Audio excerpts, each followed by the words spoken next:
കേരളത്തിൽ ഏറെ ആരാധകരുള്ള മിമിക്രി കലാകാരനാണ് ഉല്ലാസ് പന്തളം. ജനപ്രിയ ടെലിവിഷൻ പരിപാടിയായ സ്റ്റാർ മാജിക്കിലൂടെയായിരുന്നു ഉല്ലാസ് കൂടുതൽ പോപ്പുലറായി മാറിയത്. ഇപ്പോൾ ഇതാ ഉല്ലാസിൻ്റെ വിവാഹ ചിത്രങ്ങളും വീഡിയോകളുമാണ് വ്യാപകമായി സോഷ്യൽ മീഡിയയിൽ പ്രചരിക്കുന്നത്. ഇന്ന് രാവിലെ സാലിഗ്രാം ഉമാമഹേശ്വരി ക്ഷേത്രത്തിൽ വെച്ചായിരുന്നു ഉല്ലാസിൻ്റെ വിവാഹം. വിവാഹത്തിൽ അടുത്ത ബന്ധുക്കൾ മാത്രമായിരുന്നു പങ്കെടുത്തിരുന്നത്. മലപ്പുറം അരീക്കോട് പഞ്ചായത്ത് വൈസ് പ്രസിഡന്റും അഡ്വക്കേറ്റുമായ ദിവ്യയാണ് ഉല്ലാസിൻ്റെ വധു. ഉല്ലാസ് പന്തളത്തിൻ്റെ രണ്ടാം വിവാഹമായിരുന്നു ഇത്.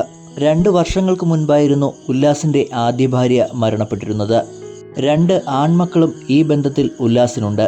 പുതിയ ജീവിതത്തിലേക്ക് പ്രവേശിക്കുന്ന ഈ കലാകാരന് ആശംസകളുമായി എത്തുകയാണ് ആരാധകർ. കോമഡി വേഷങ്ങളും കൈകാര്യം ചെയ്തുകൊണ്ട് ഇപ്പോൾ സിനിമയിലും സജീവമായി നിൽക്കുകയാണ് നടൻ ഉല്ലാസ് പന്തളം.